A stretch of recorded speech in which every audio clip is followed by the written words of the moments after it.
Bismillahirrahmanirrahim. Assalamualaikum warahmatullahi wabarakatuh. Alhamdulillah. Salatu wassalamu ala Rasulillah Sayyidina Muhammad ibn Abdullah la haula wa la quwwata illa billah. Alhamdulillah, bersyukur kita kepada Allah Subhanahu wa taala. Di malam hari ini kita dikumpulkan oleh Allah di majlis yang mulia, di majlis yang penuh berkah, yaitu majlis Nail Roja yang dipimpin oleh guru kita Ustaz Maksum SPDI. Mudah-mudahan beliau dan keluarganya senantiasa diberikan kesehatan oleh Allah Subhanahu wa taala, dijaga dari berbagai macam bala dan musibah, dipanjangkan umurnya yang taat kepada Allah Subhanahu wa taala. Amin ya rabbal alamin. Ibu-ibu, bapak-bapak, adik-adik kaum muslimin wal muslimat rahimakumullah. Ini adalah satu nikmat yang diberikan oleh Allah Subhanahu wa taala. Nabi menyampaikan dalam hadisnya, asyadun nas hasratan yaumal qiyamah ar-rajulu yumkinuhu talabul ilmi fid dunya wa lam yablughu. Yang artinya, manusia yang paling rugi, paling banyak penyesalannya kelak di hari kiamat siapa? Seseorang yang diberikan kesempatan untuk mencari ilmu ketika di dunianya, kemudian dia tidak sempatkan dirinya untuk berangkat ke majelis taklim, dialah orang yang paling rugi kelak di hadapan Allah Subhanahu wa taala. Na'udzubillahi min dzalik. Insya Allah semua yang hadir ke majlis ini, yang hadir ke pengajian, yang di majelis, yang di masjid, musola, rumah, itu semua akan diamal baik kita kelak di hadapan Allah Subhanahu wa taala. Amin ya rabbal alamin. Oleh sebab itu, mumpung kita diberikan sehat oleh Allah, kaki kita masih bisa melangkah, mata kita masih bisa melihat, tangan kita masih sehat, langkahkan kedua kaki kita ke majelis ilmu.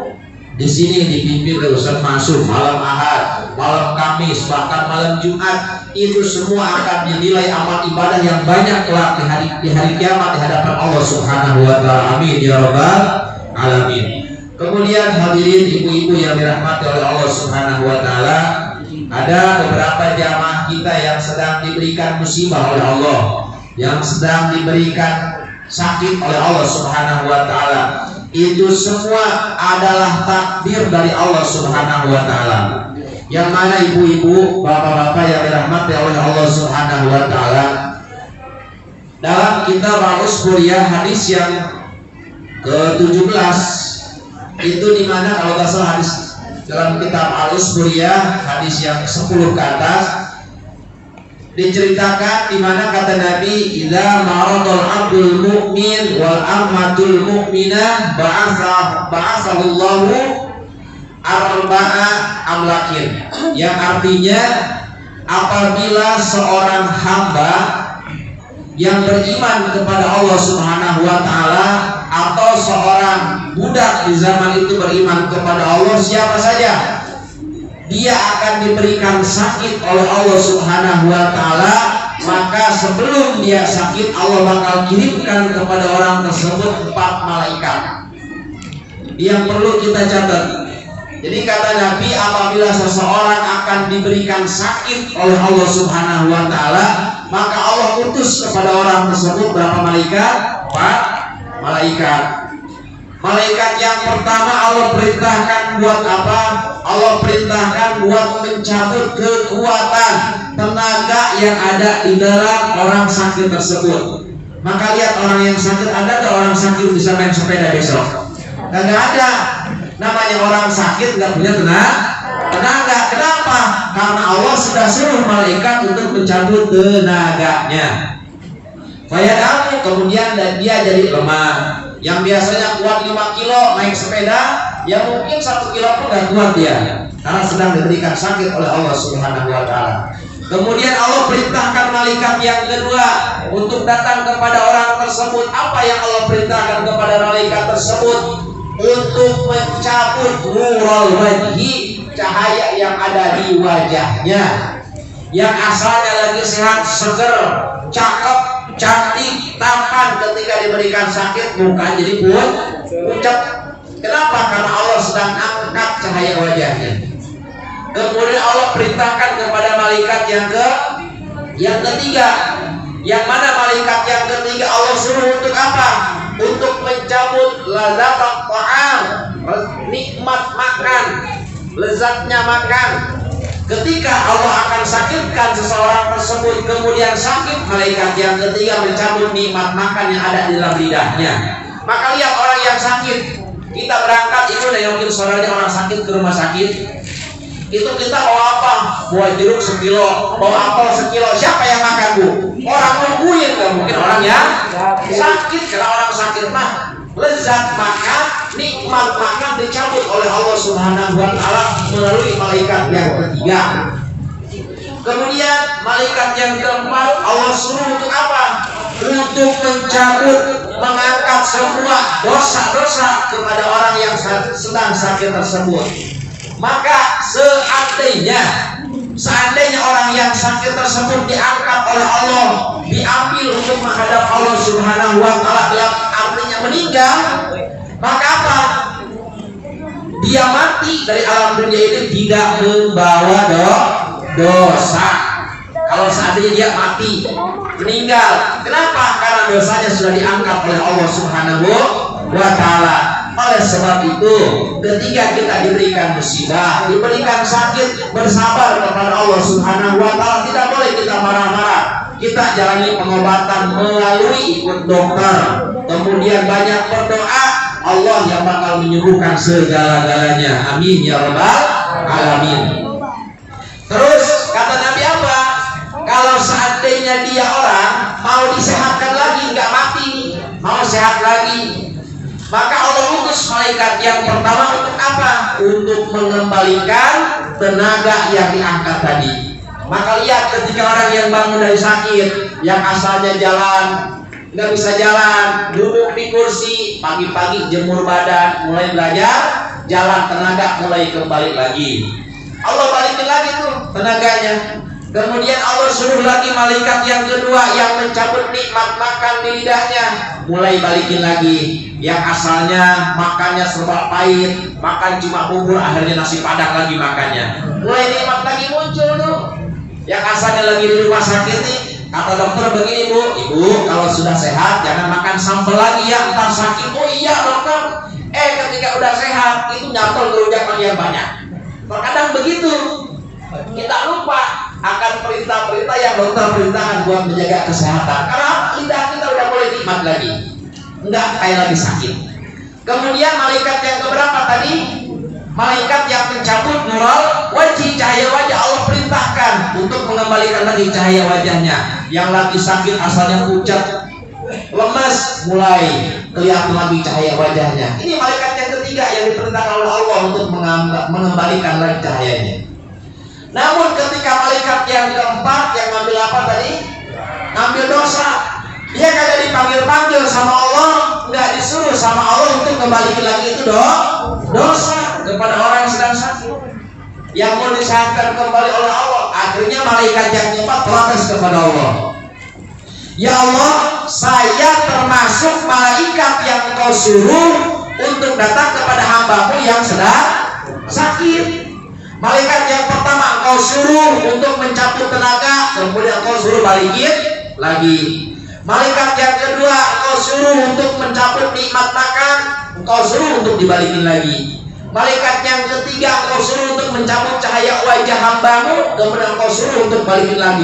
Kok saya gak disuruh buat ngebalikin itu dosa yang ada di diri saya, kata malaikat.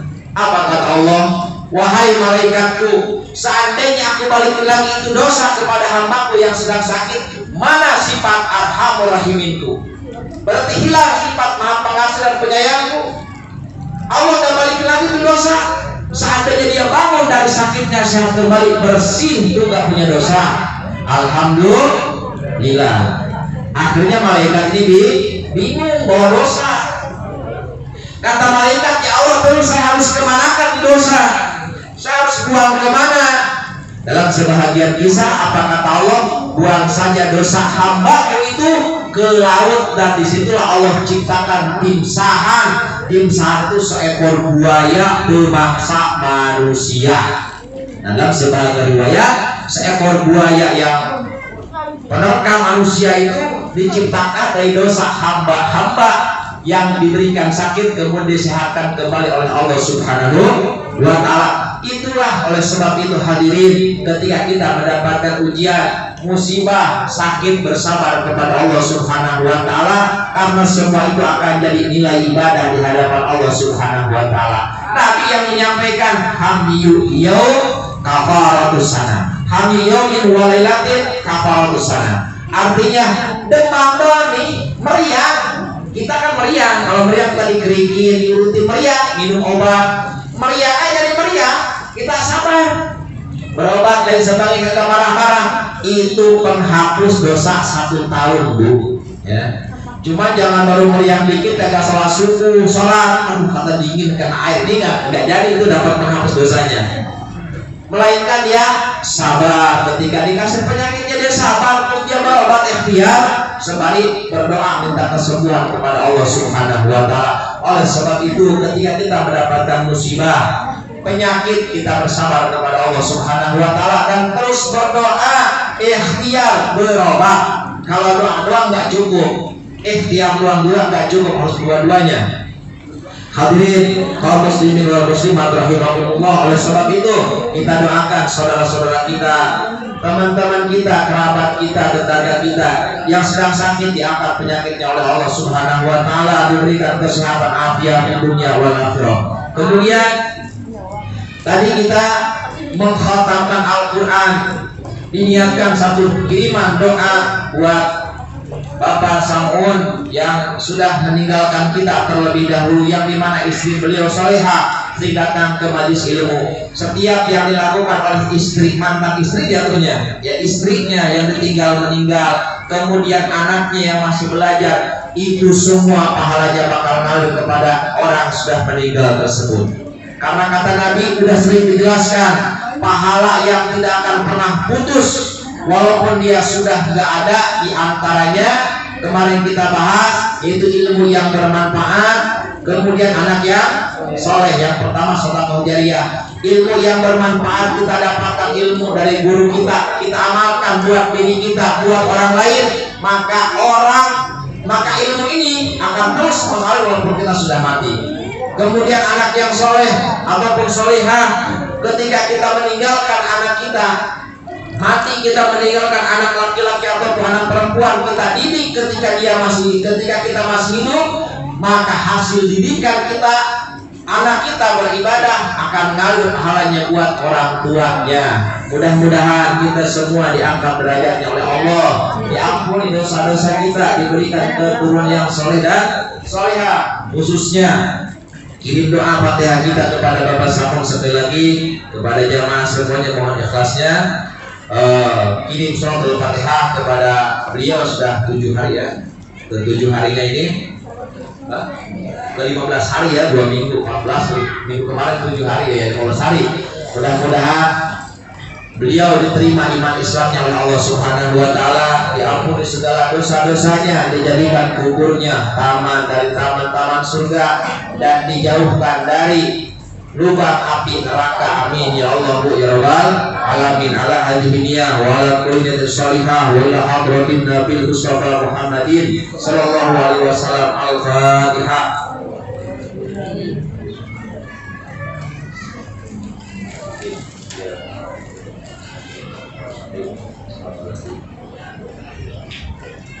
Wa'fu anna ya karim, wa'fu anna ya karim, wa'fu anna ya karim. Allahumma rabbana taqabbal minna innaka antas samiul alim wa tub 'alaina innaka antat tawwabur rahim. Wa sallallahu alaihi wasallam Muhammadin wa alihi wasallam. Walhamdulillahirabbil alamin. Mungkin ini yang bisa saya sampaikan. Mudah-mudahan kita dipertemukan kembali oleh Allah sampai seterusnya nyambung silaturahmi bila kita dikumpulkan bersama Nabi besar Muhammad sallallahu alaihi wasallam. Kurang mohon maaf. Wallahul muwaffiq. Assalamualaikum warahmatullahi wabarakatuh.